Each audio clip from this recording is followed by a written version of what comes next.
True Crime South Africa is published in conjunction with Arena Holdings, publishers of Times Live, Business Live, Sowetan Live, and others. The opinions expressed in this podcast do not necessarily represent the views of Arena Holdings and its affiliates.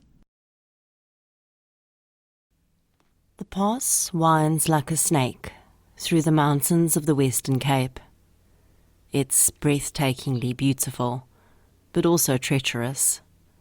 If a driver isn't paying attention or the roads are wet, it's easy to go over the side and send your vehicle careening hundreds of meters to the rocks below. This is what appears to have happened to the young couple.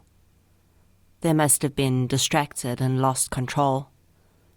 Their vehicle is smashed in the valley below, and there's little hope for survivors when rescuers descend down.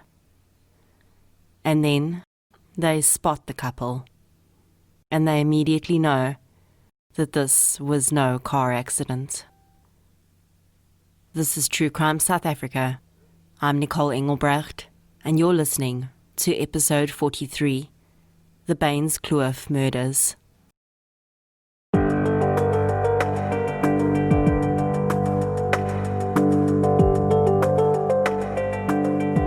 Before we get into today's episode, I'd like to thank our new Patreon supporters for the week.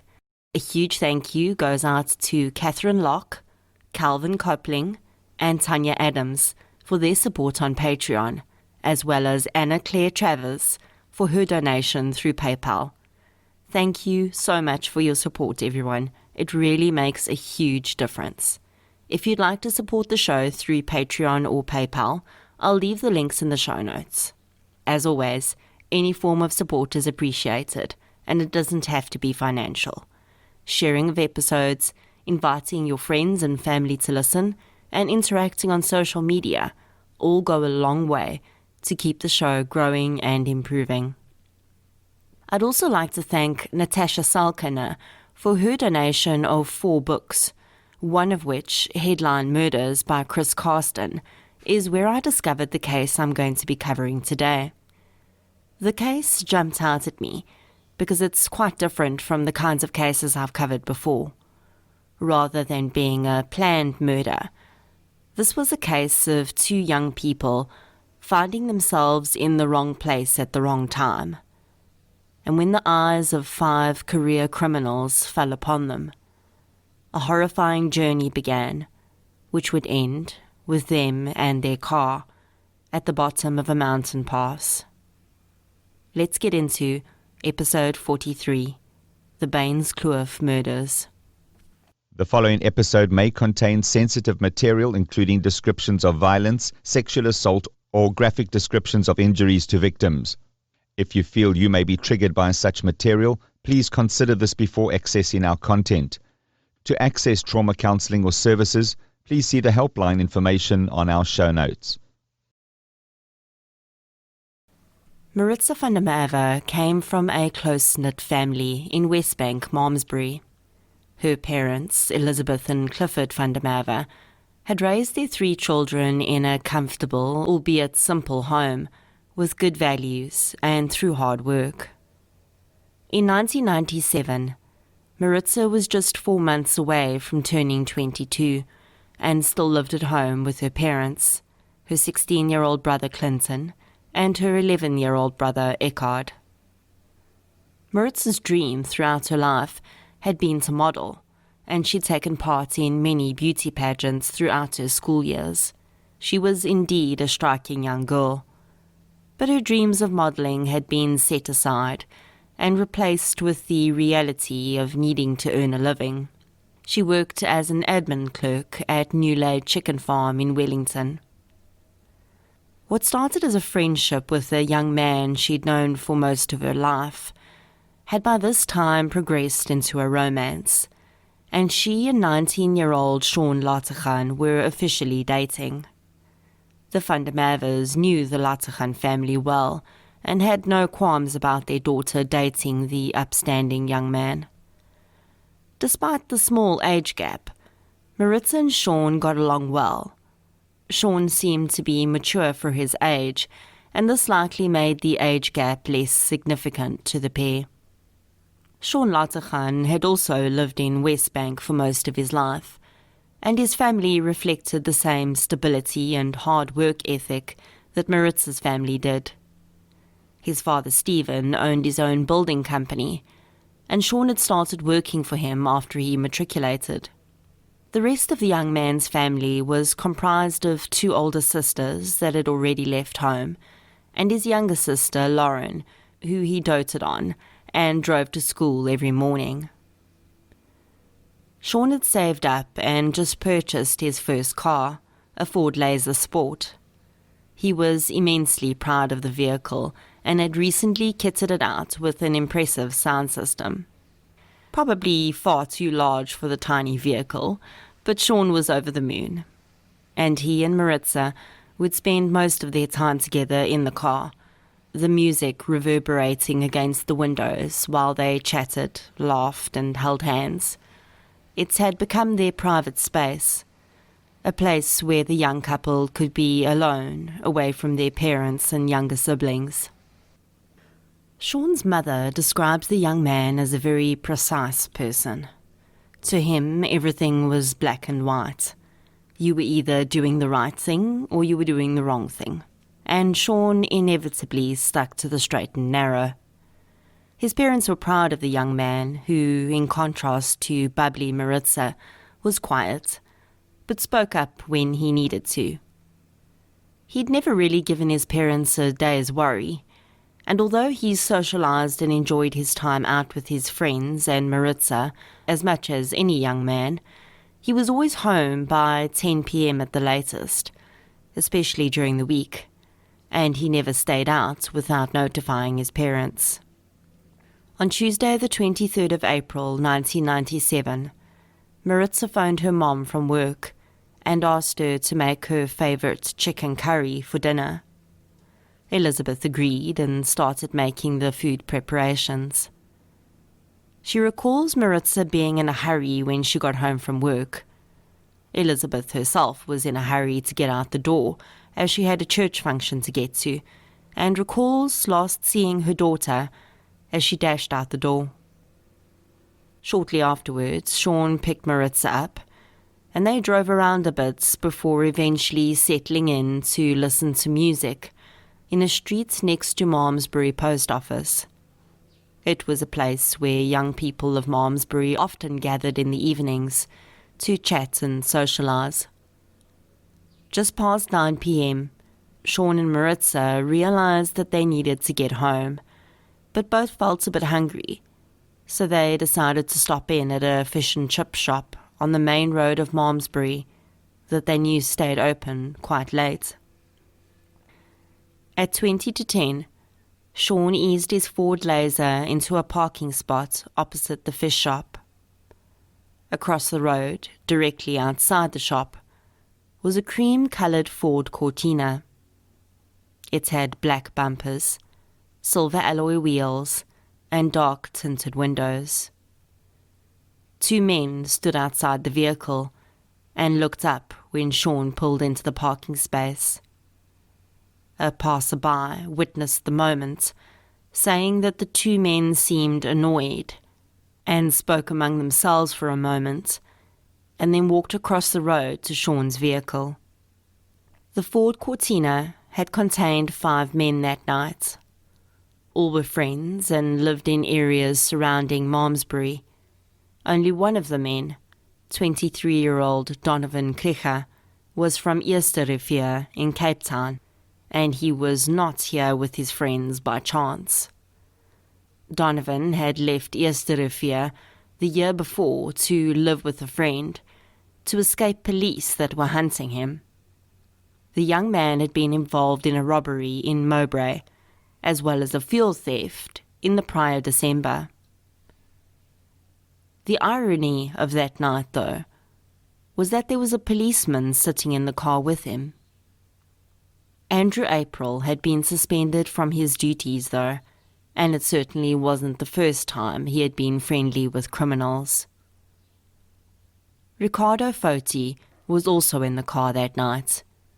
He had been with Donovan when he'd committed the fuel theft, and despite the fact that he had a wife and young baby just streets away, he chose instead to spend his time plotting their next crime.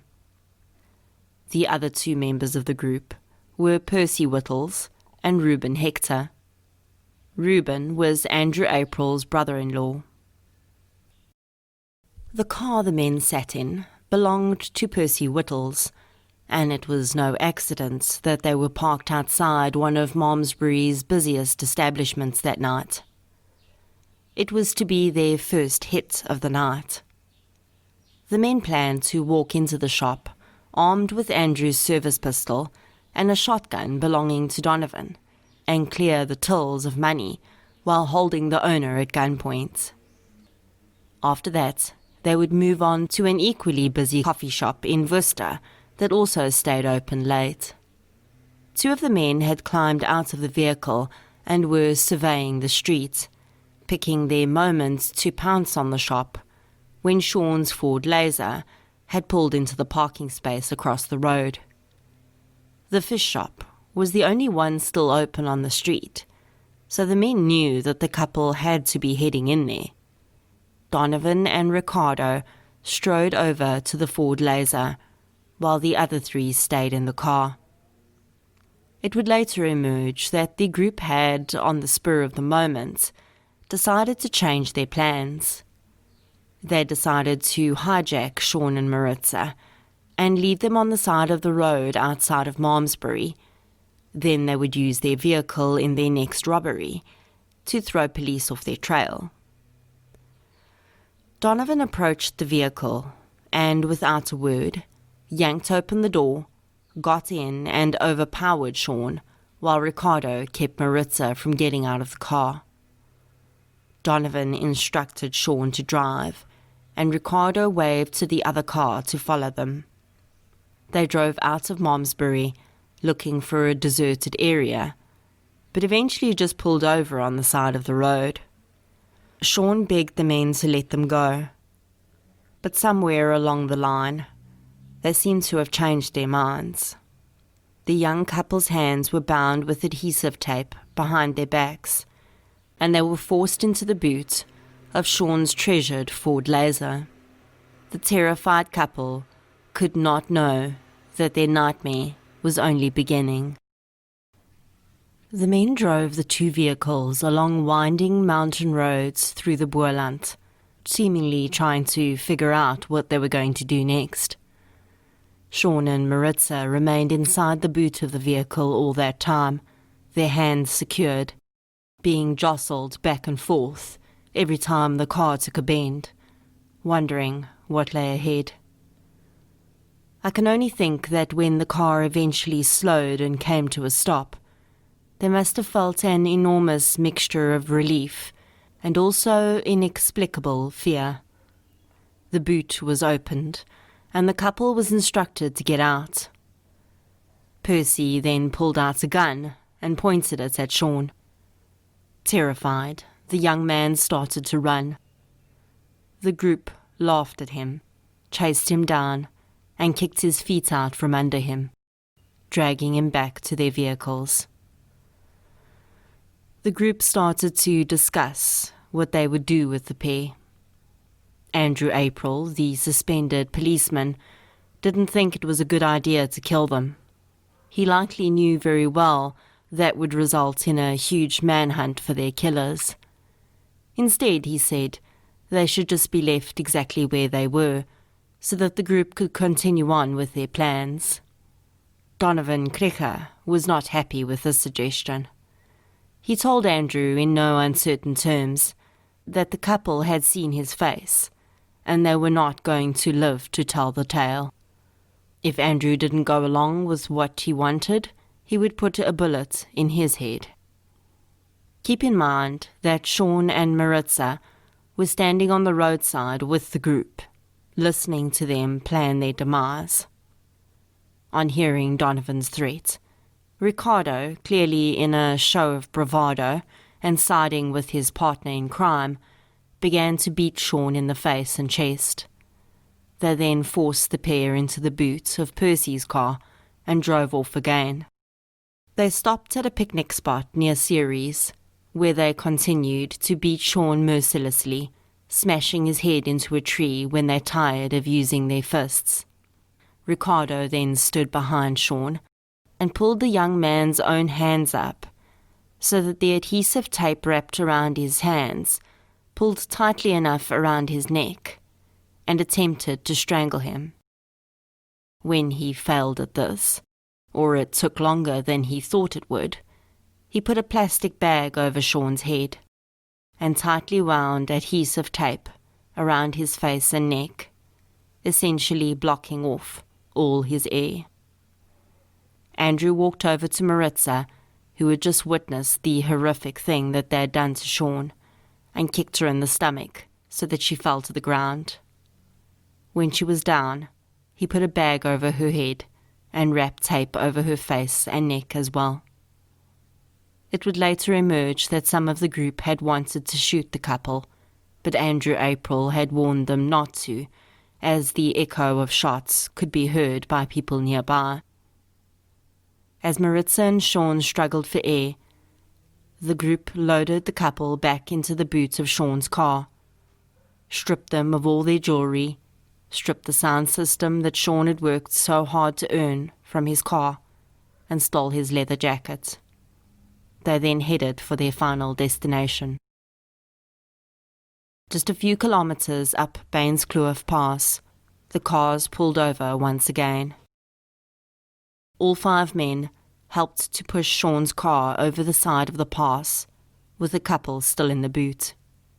The men didn't stay to watch their destructive act unfold, and all piled back into Percy's Cortina and headed back to Ceres.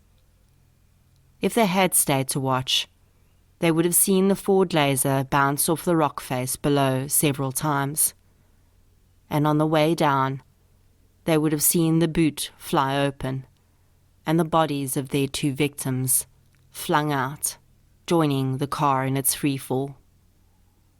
While the eventual cause of death for Maritza and Sean was deemed to be suffocation, we will never know if they were still conscious when they felt the car that they were trapped in plummet down several hundred meters, eventually coming to rest with their broken bodies around it in the valley below.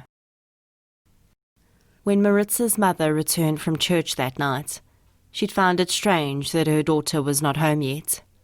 Her husband had assured her that she was probably just out having fun and would return soon. Elizabeth van der Merwe, though, knew that her daughter had work the next day, and being as conscientious as she was, would not stay out late. The mother had a deep sense of foreboding and couldn't sleep. At midnight, she decided to phone one of Maritza's friends that lived in the house behind them. She apologized for waking the girl and asked if she'd seen Maritza.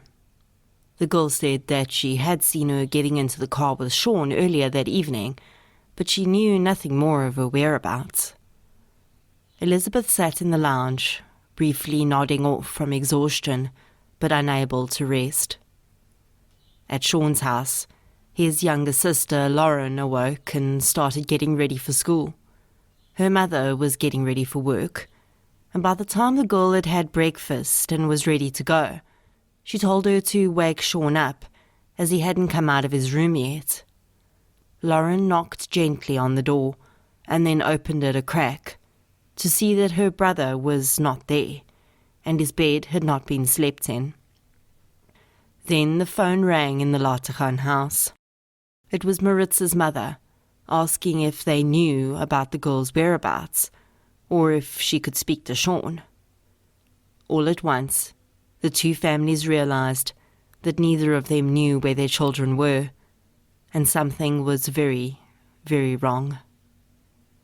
The 2 families would spend the rest of the day searching for Sean and Maritza. Eventually, after they'd checked everywhere they could think of, they made the decision to involve the police. These were not young people that were known to party into the night or disappear without letting anyone know where they were going. Maritza hardly missed a day of work, and Sean knew that his father needed him at the business. As Tuesday turned into Wednesday, the families braced themselves for the worst. Maritza's uncle, Denzel Jansen, was at the time a police officer in Malmesbury, and Elizabeth contacted him to let him know that his niece was missing. Denzel asked the detectives he worked with if they could be on the lookout for Sean's car while they worked that day. No one saw anything. On Thursday afternoon, a man who'd been driving on Bainskloof Pass reported having seen a car at the bottom of a steep ridge. At 4 p.m, police and rescue workers descended hundreds of meters down a steep rock face to reach the wrecked vehicle. Finding no occupants inside the vehicle, they started to carefully search the surrounding area and stumbled upon a site that would change this from an accident investigation to a double murder. Sean and Maritza were lying relatively close to one another, their heads still covered in the terrible torture devices their murderers had created, and their hands still firmly secured behind their backs. Some of Maritza's clothes had been torn from her body, and she had a bruise on her forehead. Sean had clearly been severely beaten, his face distorted and swollen. At the moment of discovery, police were not yet aware of the victims' identities, as they were still working to clear the scene. But on Thursday evening, Maritza's uncle Denzel, quite by chance, visited a neighbouring police station and heard officers talking about a white vehicle that had been found in a ravine at Bainskloof, and there were 2 bodies nearby. Denzel immediately went to the scene and arrived as the bodies were being brought up to the road. He didn't know Sean, and the officer at the scene asked him if he could identify the female party. Because he couldn't see her face, he asked the officer if he could look at her hands. Maritza had a habit of chewing her nails down to the quick, and as her uncle looked at her hands, he knew without a doubt that this was his niece. When the man speaks about this moment in the television program Opsie se Spoor, that also covered this case, he breaks down into tears. 23 years later, the devastation of seeing his young niece like that still shatters this broad-shouldered ex-policeman. After the 5 men had carried out their horrendous act, they decided to lay low and return to their various homes across the Boerland. That Friday, the 5 read that the wreckage of the vehicle and the bodies of the couple had been found. On the Sunday after the murders, Sean Lateghan and Maritza van der Merwe were laid to rest, side by side, in Malmesbury Cemetery. The joint funeral was a massive event, with family members and mourners travelling from as far afield as Namibia to bid the young pair farewell. The event was so enormous that newspapers across the Boerland covered it, and on the Monday morning their killers read all about the funeral and looked at the photographs of inconsolable family members. A 25,000 rand reward was offered for information leading to the arrest of the couple's killers. Police had no doubt that there had to have been more than one person involved. Detective Inspector Ruli van Niekerk of Worcester Police Station was appointed along with a team of detectives to track down the killers. Of course, he would have no idea at the time that all he had to do was look among his own colleagues in the police station one town over for at least one of the murderers. What he also could not have known at that time was that by finding Sean and Maritza's killers, he would also solve several other crimes on the Boerland, as the web of the murderers' crimes spanned out like a spider web. The investigation would be muddied by false rumours that the murders had been as a result of a love triangle. Former partners of both Sean and Maritza were looked at, but of course that led nowhere, because this act did not have a motive that was that clear. The killers were still following the progress of the investigation in the newspapers. When the reward was announced, there was no doubt stirrings between the group as to whether any of them would snitch. All the men seemed to realize, though, that what they had made themselves guilty of was far worse than any gains that 25,000 rand could bring. The men must have been relieved when they realized that police were still focusing on the Malmesbury area and hadn't spread their investigation beyond that yet. But then police found a witness. The woman that had been walking past the fish shop at the very moment that both the Laser and the Cortina were parked there. She could also describe the two men that had approached the vehicle as she passed. The woman's description of the Cortina was printed in the newspapers, and the five sprang into action to cover their tracks.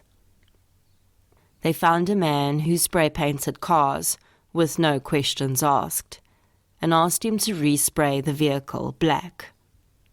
They swapped out the number plates too. And then, seemingly feeling like they were in the free and clear, they started planning their next robbery. They were even brave enough to pick a target in Malmesbury again. A popular bar in the area would make a good target, they thought. They planned to hit it on a Saturday night, around closing time, when the tills would be full of money, and any remaining patrons too drunk to provide any resistance. Andrew April had picked the target, as he was a customer of the bar. He figured he'd spent a lot of money there over the years, and now it was time to get it back. The five men made their way out to Malmesbury on a Saturday night after their murders. Percy Whittle wore Sean's leather jacket. The plan was that Andrew and his brother-in-law Reuben would go into the bar and settle themselves in, drinking and playing snooker. Later in the night, the other three joined them, also pretending to be ordinary patrons. Then, when the pub had sufficiently cleared out, they put their plan into action. The men called the manager of the pub, a man called Vihan Libba, and asked him to help them get the white ball out of the pocket. As he bent over to retrieve the ball, Donovan held a gun to the man's head. Vian's first reaction was to grab the gun, and he started to struggle with Donovan. The others overpowered him and tied his hands behind his back. Ricardo held a pocket knife to Vian's throat, while the others emptied the tills. When they were done, Ricardo looked over at Donovan, who drew a finger across his throat, giving the signal for Ricardo to kill Vian. Ricardo did not hesitate, and stabbed Vian in the throat 9 times. Believing that they had shut down any possibility of Vian identifying them, as a huge pool of blood surrounded the man, the 5 left, with 26,000 rand in cash, Vian's gun, his car keys, and his cell phone. While they had gathered their loot, the men had been quite chatty. They had discussed other murders and mentioned Bainskloof. That would have been just fine, but what they didn't know was that Vian was still alive, and he was carefully listening to every word. Although alive, Vian was seriously injured and had lost a lot of blood. He was paralyzed for several weeks and sedated so that his body could recover. It seems, though, that Andrew April and his brother-in-law Reuben had not been terribly careful about covering their tracks, and someone in their hometown of Ceres picked up that something was not quite right with the pair, and tipped police off that they should search Reuben's car. When they did, they found several items that heightened their suspicions, including the leather jacket, which Percy had left behind there after the latest robbery. Reuben initially refused to say anything, but after some interrogation, he eventually revealed the names of 2 people.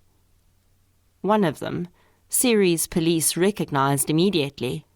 It was Andrew April, their own suspended colleague. The other name that Reuben had given them was Percy Whittles, who was nowhere to be found, and neither was his vehicle, which police now knew had been resprayed. It also emerged that Percy Whittles was living under an assumed identity. His real name was Peter Heinrich. I find it interesting that neither Reuben nor Andrew gave the names of Donovan and Ricardo to the police. It seems pretty clear to me that Donovan and Ricardo were the most deadly of the bunch, and maybe the others decided that it was in their best interests to rather face the law than the wrath of Donovan and Ricardo. One would think that with some of their partners in crime having been arrested, the rest of the group would lay low or flee the area. But no. Instead, Percy Whittles joined Ricardo and Donovan in Worcester, and they started planning their next robbery. They decided to hit a local coffee shop in Worcester, and this time didn't bother to come up with any elaborate plans. The 3, along with another new accomplice, walked into the coffee shop, and Donovan held the owner and cashier at gunpoint. He ordered them to empty the till, which contained only 900 rand, and they fled the scene. Donovan went to a friend's house and hid his shotgun and 31 bullets in a couch. The group then decided that Worcester was soon going to be crawling with cops, so they all decided to return to Ceres with Percy, probably thinking that the heat there had died down.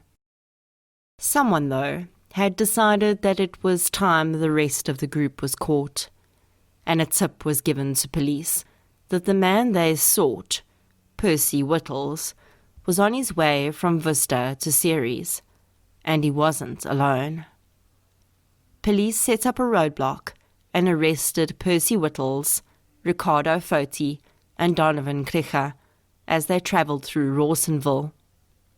With all 5 suspects in custody, the pieces fell into place, and the men were charged with the murder of Sean Lateghan and Maritza van der Merwe.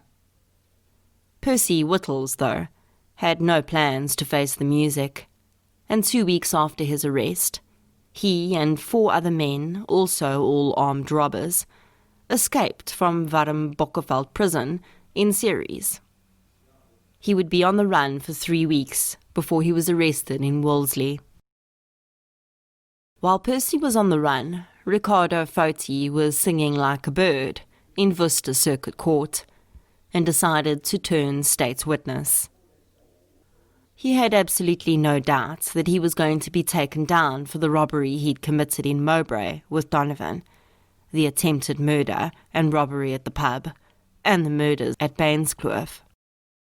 He seemed to hope that by laying his cards on the table, he would get some slack cuts on his sentence. Maritza and Sean's families heard the horrifying tale from the mouth of Ricardo Foti as he testified as state witness in the trial. At one point, the prosecutor asked if the victims could hear the men discussing their murders, and Ricardo nodded without hesitation. Sean's mother believes to this day that her son would have called out for her in his last moments. It emerged in court that at the point when Sean realized that there was no way out, he begged the men to let Maritza go and kill him instead. Maritza had spoken up in a small voice, lifting her chin in defiance. She told the men that if they killed Sean, they should kill her too, because she didn't want to live without him. The judge presiding over the trial of the 5 men said that the crime had been, quote, the extreme of loathsomeness, barbarity and inhumanity, end quote. He said that, quote, the two young people must have suffered the greatest fear and terror during their nightmare journey of more than 100 kilometers, and even in death, the murderers showed no respect for their harmless and innocent victims, end quote. The judge praised the police for their excellent work, saying that in his 13 years as a judge, he'd never presided over such a well-prepared case.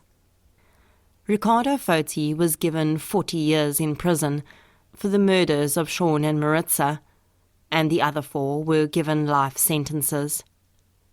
They were also all found guilty of their other crimes, with close to 10 cases being closed in one fell swoop. Despite the lengthy sentences, all the cases that had been closed and the many criminals that were arrested as a result of this case, that gave little solace to Maritza and Sean's parents.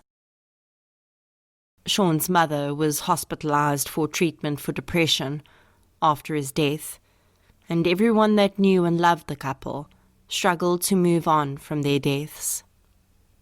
In February 2019, 22 years after the murders, Janine Adonis and her 2 sisters met with her brother's 5 murderers. The meeting was arranged by the Department of Corrections as part of the restorative justice process. Prior to the event, Janine made a post on Facebook inviting any community members or friends of the couple who'd like to attend to join them and get answers to any outstanding questions they may have. The process is intended to show offenders how their crimes have impacted people in the long term, and for families, it's intended to be an opportunity to ask questions and get answers outside of a court process. What was revealed during the meeting was even more shocking than what they'd heard in court, if that was at all possible. The men revealed that in their attempt to kill Sean silently, they'd tried many methods. Each of the 5 men had taken turns punching the young man in his heart in a misguided attempt to stop it beating. They'd also dropped a tree trunk on Sean's head to try and crush his skull. The men admitted that, as slight in stature as he was, Sean was extremely strong and continuously fought for his life.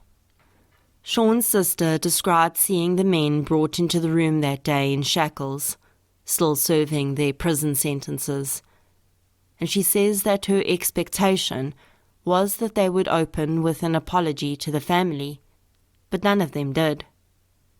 She says that they only said they were sorry after they were asked by the facilitator if they were sorry. When the sisters are asked if they'll ever feel like they'll come to terms with what happened, they say that 23 years later, they still cry every time they talk about him. And that's probably the best answer to that question. They say that they've just learned how to live with the pain. Janine updated her Facebook post about the restorative justice process after the first 4-hour session, saying that they still had unanswered questions and had asked for another session. After the second opportunity to talk face-to-face with her brother's murderers, she shared that she and her family had decided not to go any further with the process. In her words, "We have come to realize that a murderer remains a murderer." The family felt that even after 23 years, the men were still lying and not sharing all the information. Maritza's mother says that if they had shot the pair as they sat in their car outside the fish shop, that would have been a far kinder death than the endless journey they'd taken them on, with multiple stops, where they must have had hope that at each moment they might be released. But then to hear the men start discussing how they were going to get rid of them. This for her was the worst part. because they did not need to suffer like that. She attended a parole hearing for Andrew April and said that one of the members of the parole committee had asked him what he would have done if it was his child that was killed. Andrew replied that he would have killed the perpetrators. Maritza's mom says that upon hearing that, the committee member recommended that 2 years be added to his sentence. Andrew did eventually get parole though, and today he is a free man. Elizabeth's greatest fear is that as these men are released, they may one day come to her house and ask her for forgiveness. She doesn't know if she'll be able to control herself looking in their eyes. Maritza's uncle, the seasoned policeman, has had to undergo intensive psychotherapy since her murder. He says that as a policeman, even though you see horrible things every day, it's possible to compartmentalize that pain and trauma until it happens to someone you love. He watched his niece grow from a tiny, petite baby into a strong, beautiful young woman, and then he watched as her body was hauled out of a ravine, her beautiful face wrapped in plastic bags and duct tape. He says that at that moment, a curtain lifted in his mind, and the trauma from his career that he'd managed to compartmentalize melded with the horror of what he was seeing in front of him, and he was completely overwhelmed. He says that now, 23 years later, he has dropped the curtain again, and behind it sits all of his career trauma as well as Maritza's murder. He just doesn't lift the curtain anymore. Her mom says that it is faith that has kept her going, as well as the knowledge that if she allowed herself to be completely overcome by this, those 5 men would have claimed yet another victim. It's also clear to see that it's not just family members that still carry the memory of this horrific event on their hearts.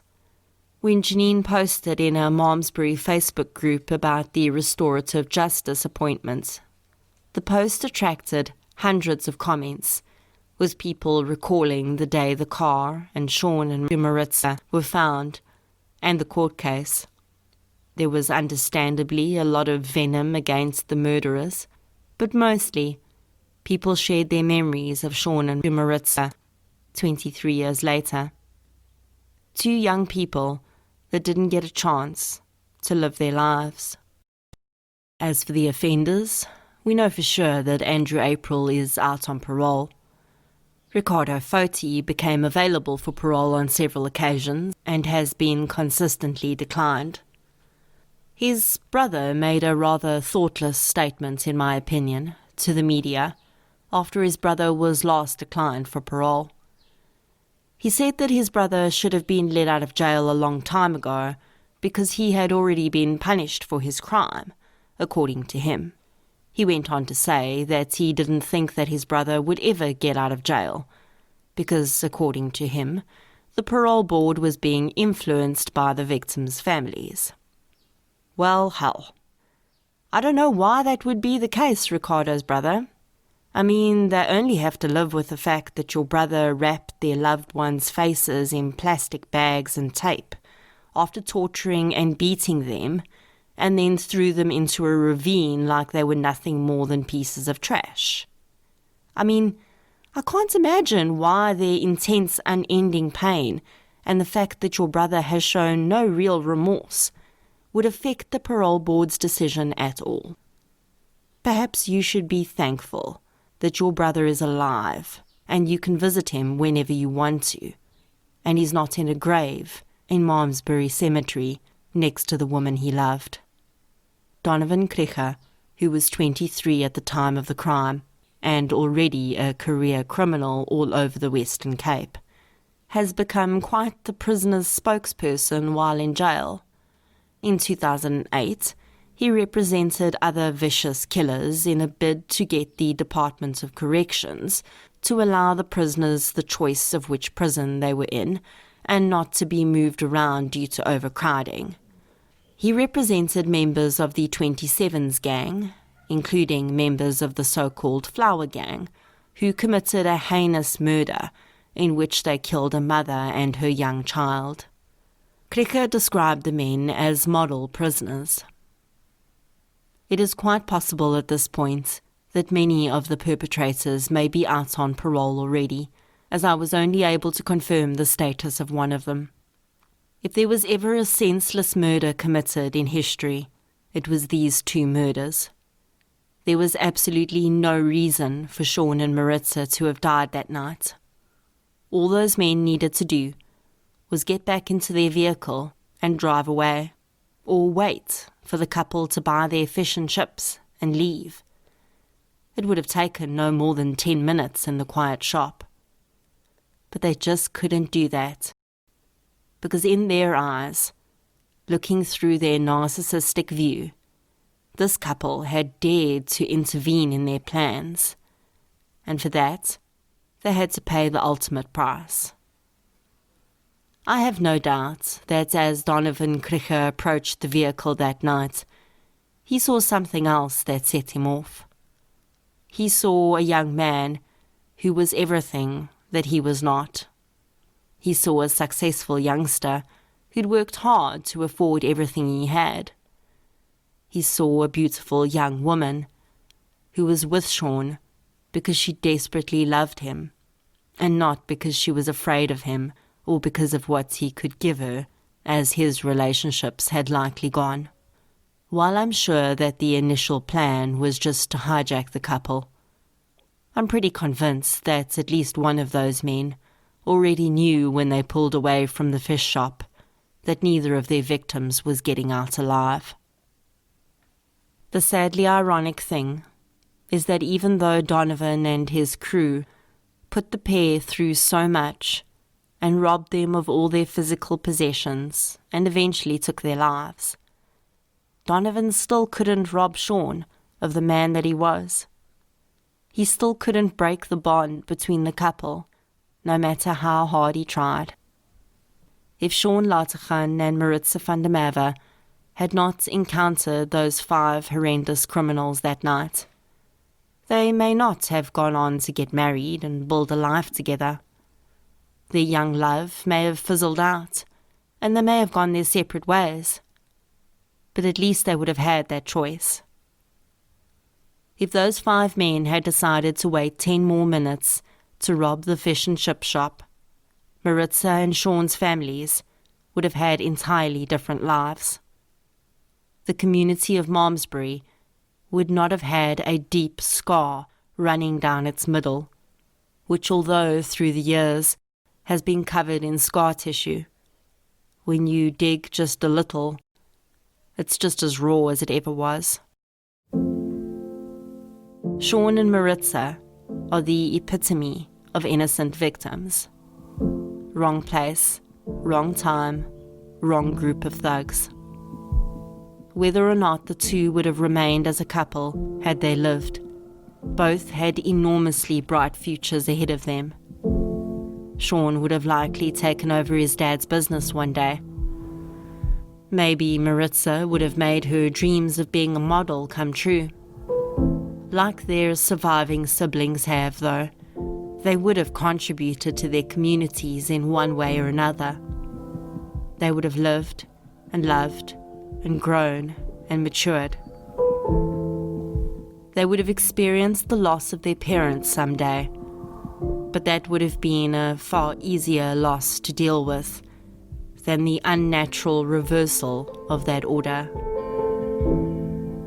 Instead, Sean and Maritza are frozen in time, forever 19 and 21, forever so deeply in love that they could not imagine living without each other, forever listening to music and holding hands in Sean's Ford Laser.